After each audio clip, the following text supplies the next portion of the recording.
าน60 กว่าปีที่จักรพรรดิฝรั่งได้ลุกล่านและเอาเมืองลาวเป็นเมืองขึ้นพวกมันได้กดขี่ขู่ที่ขาฟันลำแทงประชาชนลาวอย่างโหดร้ายสามารถปฏิบัติตามมติคำสั่งของศูนย์กลางทานไกรสอนพรหมิหารได้ประกาศคำสั่งสร้างตั้งกองทัพต่อหน้ากองราชวงศ์อยู่ฐานที่มันแห่งหนึ่งในแขวงสำเหนือต่อจากนั้นบรรดากรมกองฐานหลวงก็ได้กลายเป็นหูปเป็นหางขึ้นพ่อกระดวดองค์แก้วกรมดำเจ้าฟ้าปัจจัย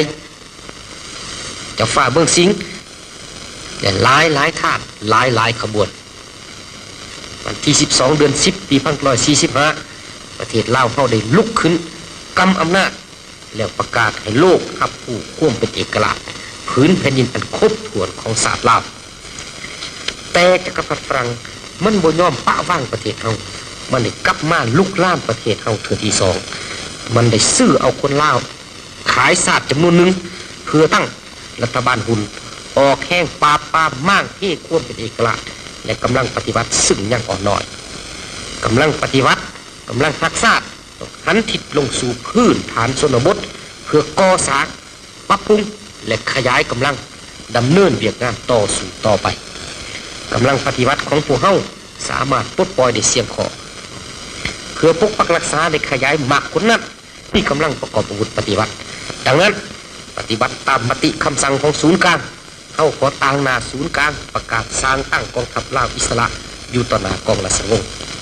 กองทัพเฮามีหน้าที่ดังนี้ 1. ปกปักรักษาเขตปลดปล่อย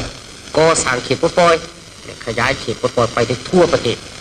2. ก่อสร้างกำลังปฏิวัติก่อสร้างกำลังประกอบอาวุธและขยายโดยปฏิบัติตามหน้าที่ที่ศูนย์กลางมอบหมายให้กองทัพลาวอิสระก็ได้อองแห้งเคลื่อนไหวสู่รบก่อสร้างกำลังโฆษณาขนขวายประชาชนก่อสร้างพื้นฐานและอองแห้งเพิ่มพูนผลิตผลหาเลี้ยงกุ้มตนเอง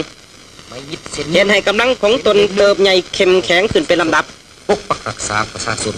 มีกฎระเบียบวินัยตื่นตัวมีความสามัคคีแน่นแก่นหวังว่าพวกสหายเฮ็ดได้การต่อสู้กู้ซะเด็ดขาดมีไส้กองทัพลาวอิสระมันยืน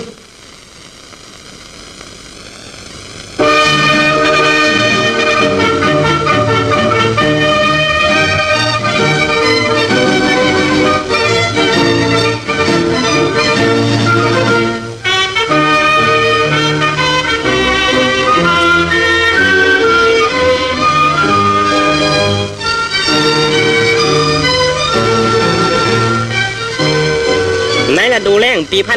1953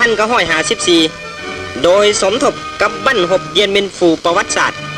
กองทัพลาวอิสระก็ได้พร้อมกับกองทัพอาสาสมัครเวียดนามเปิดบั้นหบใหญ่หลายบั้นอยู่ทางภาคเหนือเขตกลางและเขตใต้ปลดปล่อยตัวเมืองสำเหนือเสียงขวางอัตตปือและแห่งอื่น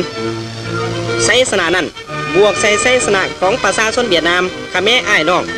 ได้บังคับให้จักรพรรดิฝรั่งต้องยอมเซ็นสัญญาเซแนลปี1954เกี่ยวกับอินโดจีน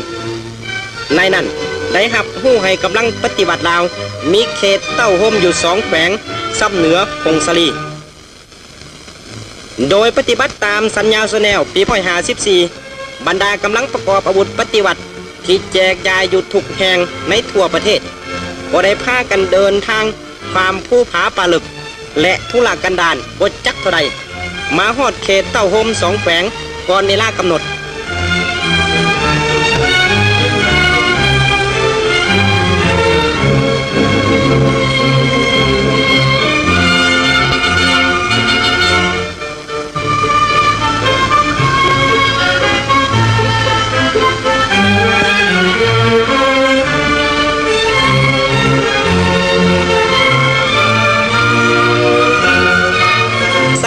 และกองบัญชาการสูงสุดกองทัพปลดปล่อยประชาชนลาวได้ตกลงเปิดบั้นหบในทั่วประเทศจุดนัดแมนอยู่เขตเสียงฝางและภาคใต้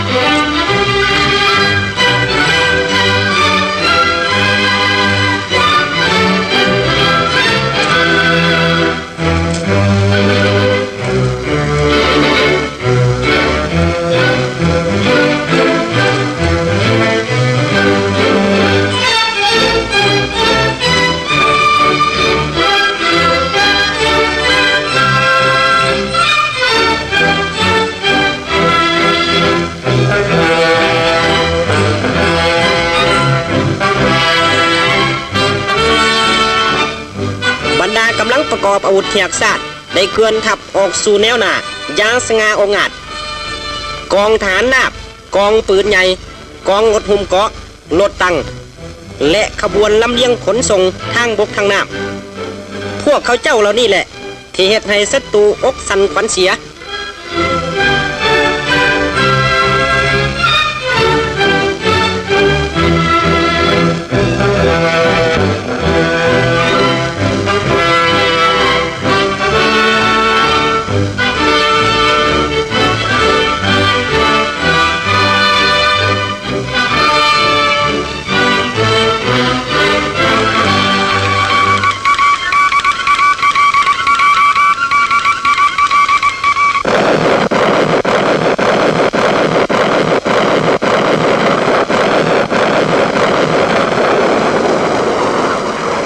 เฉพาะอยู่เขตทงไอหินเสียงฝางเพียงแต่3 วันเท่านั้นกำลังประกอบอาวุธหักษาดก็สามารถกอบกู้เอาบริเวณที่ศัตรูเบียดหยุดกลับคืนมาได้อย่างสิ้นเชิงและติดตามไล่โจมตีศัตรูไปฮอดเฮือนหังของพวกมันอยู่ซ้ำท้องหลองแจ้งสลาภูคูนกาสีดับศูนย์และบันทอน20 กว่ากองพันในนั้นมีทหารปฏิการไทย10 กองพัน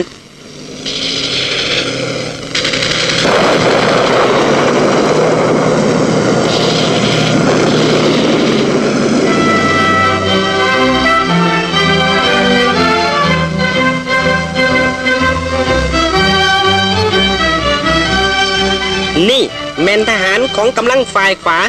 ที่ขาดความไว้วางใจจากอเมริกามาแต่โดนแล้ว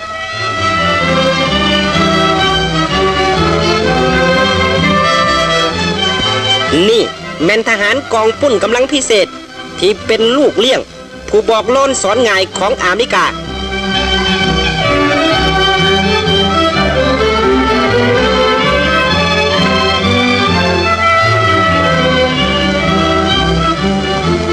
นี่แม่นทหารเลี้ยวหับจ้างของพวกปฏิการไทยที่อเมริกาถือเป็นกำลังสำรองยุทธศาสตร์ในการปฏิบัติทฤษฎีนิกสันอยู่แล้ว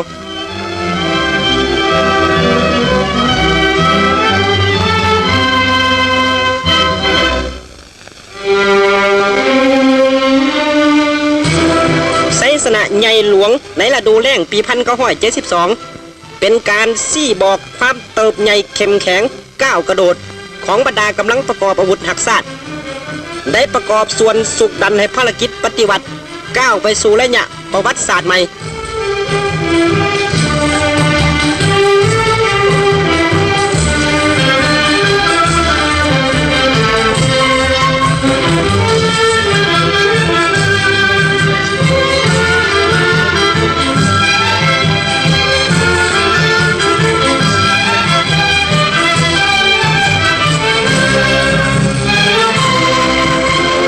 ไซโยไซสนะประวัติศาสตร์ที่ญาติมาได้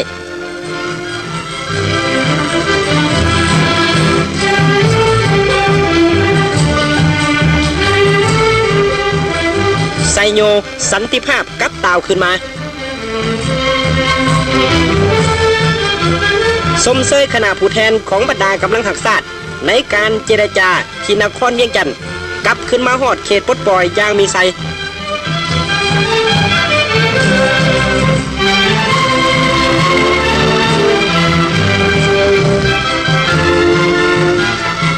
ประวัติการต่อสู้พิราชหารของกองทัพและประชาชนลาว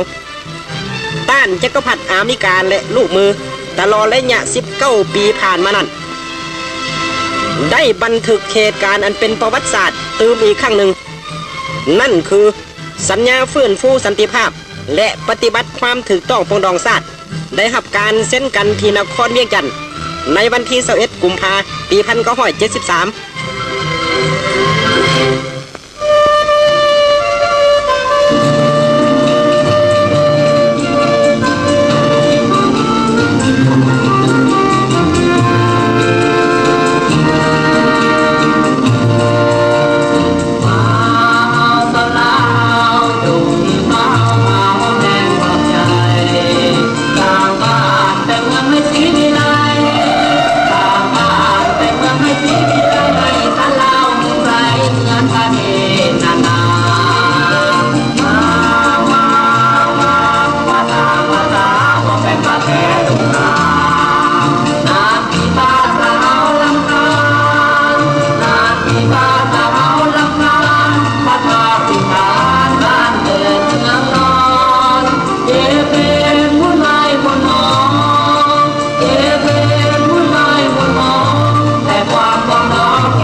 ร็จหนาทีใหม่ของการปฏิบัติ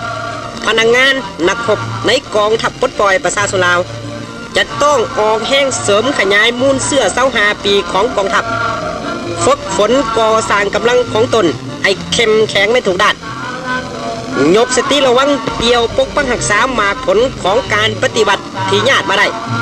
เพื่อเฮ็ดให้ประเทศลาวมีสันติภาพเอกราชประชาธิปไตยเอกภาพและวัฒนถาวร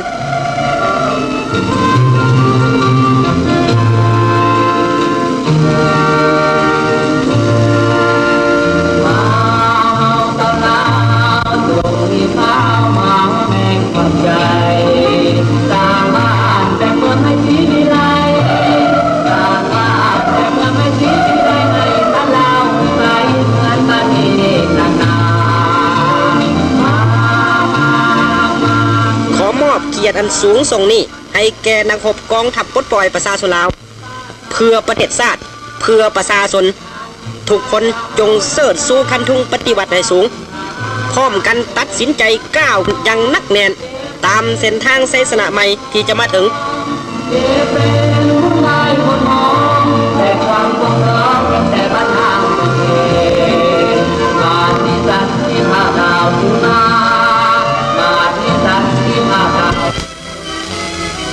อันนี้แม้นเป็นการคมกุยังนักหน่วงต่อมาผลของการปฏิบัติที่ประชาชนลาวโดยบกคำนึงถึงความอิดเมื่อยที่ได้ดำเนินการต่อต้านมาเป็นเวลาถึงนานนั้นกองทัพและประชาชนอยู่2 แขวงเต้าโฮมได้สู้รบป้องกันตัวอย่างเด็ดเดียวสร้างกองทัพสร้างพื้นฐานเพื่อหนุนหลังให้แกนต่อสู่การเมืองของประชาชนในทั่วประเทศปฏิบัติแนวทางสันติภาพเป็นกลางที่ศูนย์กลางในระดับชาติได้วางออก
ของกองทัพและประชาชนอยู่2 แขวงเต้าโฮม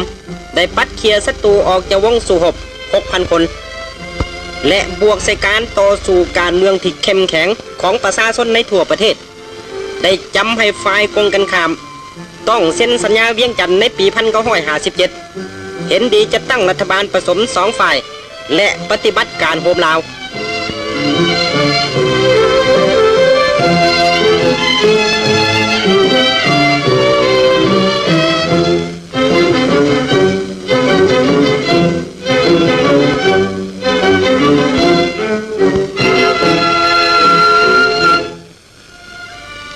ย้อนท่าแท้กระหายสงครามอันบ่เปลี่ยนแปลง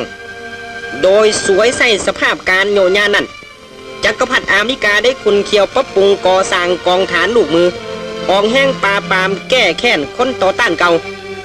ถึงเดือนพฤษภาปี1958พวกมันได้จีกสัญญาเวียงจันทน์ใส่กองฐานลูกมือไปปิดล้อมกองพันที่1กองพันที่2ของฝ่ายประเทศลาวโค่นล้มรัฐบาลผสม2ฝ่ายจับกลุ่มคุมขังเสด็จประธานเจ้าสุภาพวงศ์และผู้นำคนอื่นๆของแนวรหักชาติเริ่มก่อสงครามขึ้นใหม่เพื่อภารกิจอันสูงส่งของการปฏิวัติกองพันที่2พร้อมด้วยครอบครัว200 กว่าคนและส่วนหลายของกองพันที่1ได้ใส่ความมีผิดไหวพิลาญหาญพาวงปิดล้อมของศัตรูออกมาสู่เขตที่มันอย่างมีไซ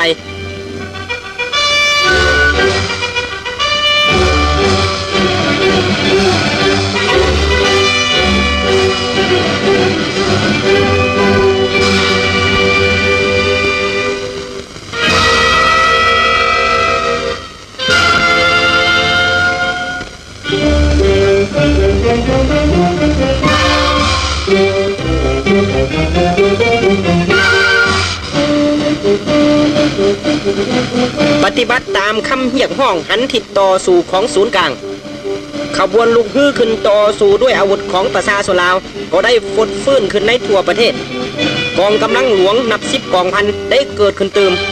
สงครามประชาชนสงครามกองร้อนได้ขยายตัวยังกว้างขวางจนพาให้มีการรัฐประหารวันที่9 สิงหาปี1960โค่นล้มรัฐบาลนิยมอเมริกาที่นครเวียงจันทน์ต่อจากนั้นกองทัพปลดปล่อยประชาชนลาวก็ได้พร้อมกับกำลังรัฐประหารเปิดบั้นหบปลดปล่อยทงไม้หินเสียงขวางอย่างสมบูรณ์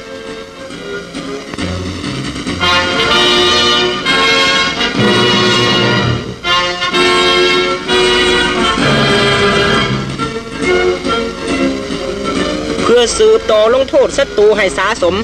เดือนพฤษภาปี1962กองทัพปลดปล่อยประชาชนลาวได้เปิดบั้นหบปลดปล่อยหลวงนำทามั่งกลุ่มยุทธการของศัตรูรวมมี10 กว่ากองพันให้แตกทลาย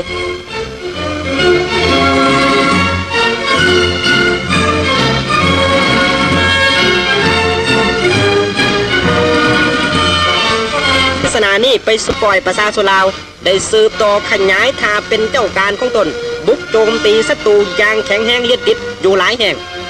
พร้อมกันนี้ก็เด็ดเดียวทับมั่งบั้นบุกตีขนาดใหญ่ของศัตรูเข้าเขตผู้สูง3 แยกสลาภูปูนให้แตกทลายไปถึง27 เทือและได้ปลดปล่อยเมืองกาสีวังเบียงหินเหิบ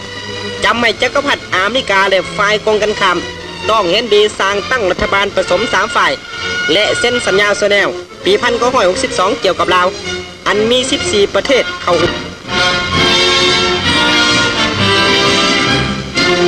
ได้ทับมั่งการบุกตีแบบหนักปุ่นของโจรอากาศอเมริกาให้ปลาใส่ไปทุกเทือ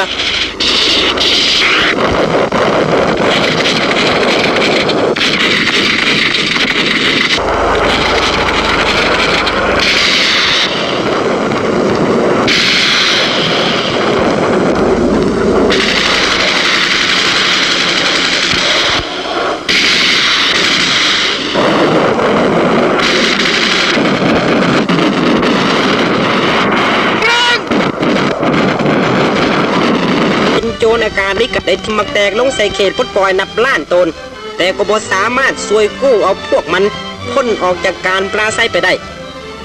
กองฐานลูกมืออยู่ทุกสนามรบยังคงถูกลงโทษเยียนติดเรือบินอันทันสมัยชนิดต่างๆ 2,500 กว่าลำถูกยิงตกและทำลายโจรอากาศอเมริกาหลายคนถูกจับและทิ่มกระดูกอยู่ทั่วทิพย์ตามป่าดงพงไพรของประเทศลาว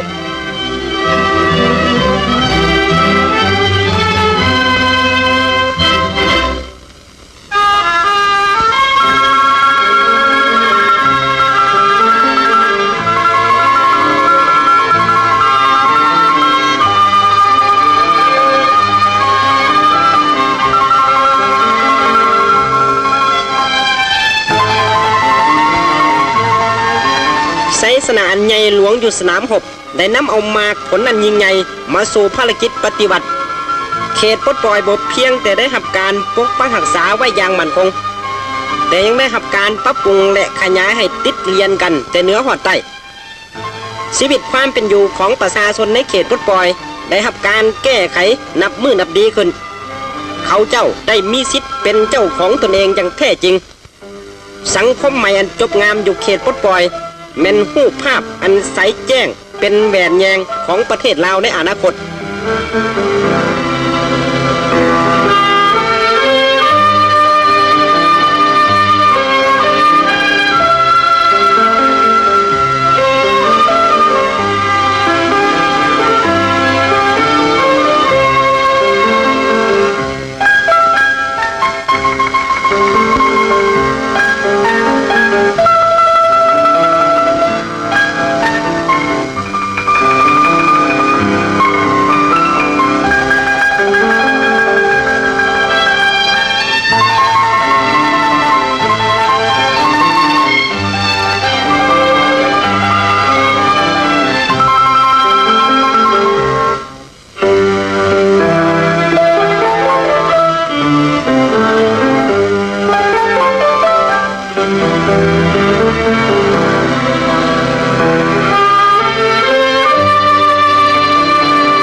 ตลอด1/4ของศตวรรษบรรดานักรบปลดปล่อยประชาชนลาวได้สู้รบและสร้างวิรกรรมอันประเสริฐขึ้นในนั้นแล้วเดี๋ยวนี้พวกเขาเจ้าพวกมีงานบุญระดมพลอย่างคึกคืนอยู่ทุกแห่งหนในทั่วประเทศ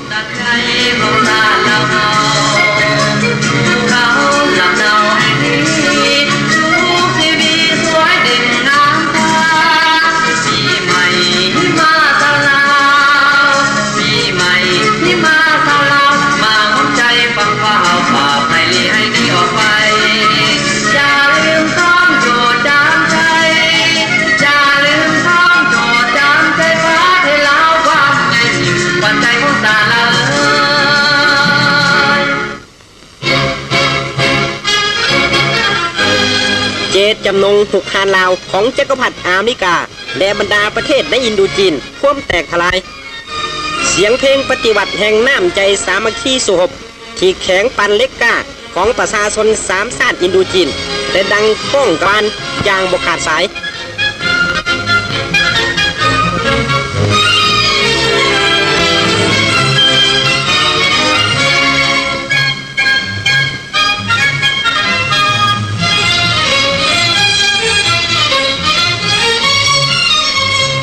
ต้นปี1971กองทัพและประชาชนในแขวงสวรรณเขตได้ประสานสมทบกับกองทัพปลดปล่อยภาคใต้เวียดนามอยู่เส้นทางเลขที่9เด็ดเดียวทัพมั่งบรรพบที่เอิ้นว่าลามเซิน719ของจักรพรรดิอเมริกาฮุนไส้งอนให้แตกทลายลง